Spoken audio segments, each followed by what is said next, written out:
மங்கி box அப்படின்னா என்ன? மங்கி box அப்படின்றது இவ்வளோ நாள் நம்ம உலகத்தை விட்டு மறைந்த ஸ்மால் பாக்ஸ் உடைய ஒரு ஜாதியை சேர்ந்த அதே ஒரு வகையான வைரஸ் தான் அதுவும். இது மெயினாக ரேஷ் வரும் உடம்புல, முகத்தில், வாயில், அப்புறம் யூரின் போகிற இடத்துல, மோஷன் போகிற இடத்துல எல்லாம் ரேஷ் வரும். உள்ளங்கையில் ரேஷ் இருக்கலாம், கால்களில் ரேஷ் இருக்கலாம்.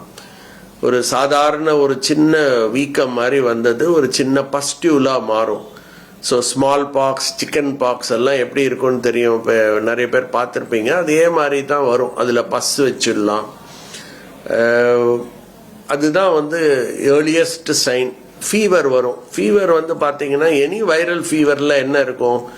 வைரல் ஃபீவர் அப்படின்னாலே ஃபீவர் மட்டும் இல்லை, உடம்புல தொண்டை வலி இருக்கலாம், யூரின் போனால் எரிச்சல் இருக்கலாம், மோஷன் போனால் வலி இருக்கலாம், உங்கள் உடம்பு வலிகள் இருக்கலாம், கழுத்து வலி, கை கால் வலிகள், இடுப்பு வலிகள் இதெல்லாம் இருக்கலாம். இதெல்லாம் பார்த்து இது மங்கி பாக்ஸா அப்படின்னு சொல்ல முடியாது. ஆனால் இதனுடைய ரேஷ் ப்ரிடாமினண்ட்டாக யூஸ்வலாக சிக்கன் பாக்ஸ்லேயும் இதெல்லாம் வரும். உங்களுக்கு தொடை இடுக்கலையோ இல்லை கை இடுக்கலையோ அக்கிள்லையோ உங்களுக்கு சின்ன கட்டிகள் மாதிரி ஏற்படும்.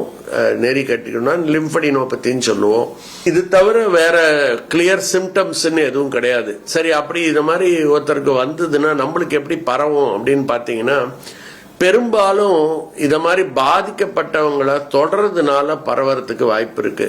இந்த நோயாளிய பார்க்கிற ஒவ்வொருத்தரும் கட்டாயமாக முன்னாடி நம்ம கோவிட் சமயங்கள்ல பிபிஇன்னு சொல்லுவோம், உடம்பு ஃபுல்லா அணிஞ்சுக்கிட்டு பர்சனல் ப்ரொடெக்டிங் எக்யூப்மெண்ட் மாதிரி அதை போட்டுக்கிட்டு அவங்கள தொடர்றதுக்கு கையில் க்ளவுஸ் வச்சிருக்கணும். அதெல்லாம் யூனிவர்சல் ப்ரிகாஷன்ஸ் யூஸ் பண்ணி அவங்ககிட்ட இருந்து இந்த நோய் நம்மளை பாதிக்காம தடுத்துக்கலாம். சரி, ட்ரீட்மெண்ட் உண்டா அப்படின்னு கேட்டீங்கன்னா இது வரைக்கும் எந்த ட்ரீட்மெண்ட்டும் இல்லை.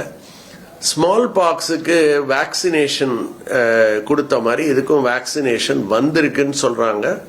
நம்ம நாட்டில் இது இருக்கான்னு தெரியாது. ஆனால் WHO உடைய சைட்ல எல்லாம் பார்த்தீங்கன்னா வேக்சின் இஸ் அவைலபிள் அப்படின்னு போட்டிருக்கு. ப்ராபப்ளி ஆப்பிரிக்கன் கண்ட்ரீஸ்ல இருக்கலாம். ஆனால் செல்ஃப் லிமிட்டிங் தான். பெரும்பாலும் ஒரு 14-15 டேஸ்ல தானாவே அது மறைஞ்சிரும். இந்த அம்மை நோய்களுக்கு இருக்கிற மாதிரி இதனுடைய மேல அந்த பொறுக்கு தட்டிடும். கருப்பு கலர்ல போய் அது ஒவ்வொரு காயத்திலையும் அது பொறுக்கு தட்டும். அது அத்தனையும் விழுந்தாதான் அந்த உடம்புல இருந்து போயிடுச்சு அப்படின்னா தான் அவங்களுடைய இன்ஃபெக்டிவிட்டி போகுதுன்னு அர்த்தம். ஸோ எல்லாருக்கும் இந்த மாதிரியே இருந்துருமா அப்படின்னு கேட்டிங்கன்னா இல்லை. சில பேருக்கு காம்ப்ளிகேஷன்ஸ் வரலாம். இந்த ஸ்கின்னில் வரக்கூடிய லீஷன்ஸ் இன்ஃபெக்ட் ஆனால் அது ஆப்சஸாக பரவலாம். ஹார்ட்டை பாதிக்கலாம், கிட்னியை பாதிக்கலாம், பிரெயினை பாதிக்கலாம். ஸோ மல்டி ஆர்கன் டிஸ்ஃபங்க்ஷன் அப்படின்றது வரலாம். அப்படிலாம் இருந்ததுன்னா நிச்சயமா நீங்கள் ஹாஸ்பிட்டல் செட்டிங்கில் வச்சு தான் வைத்தியம் பண்ணணும். செய்திகளை உடனுக்குடனும் துல்லியமாகவும் தெரிந்து கொள்ள சப்ஸ்கிரைப் பண்ணுங்க.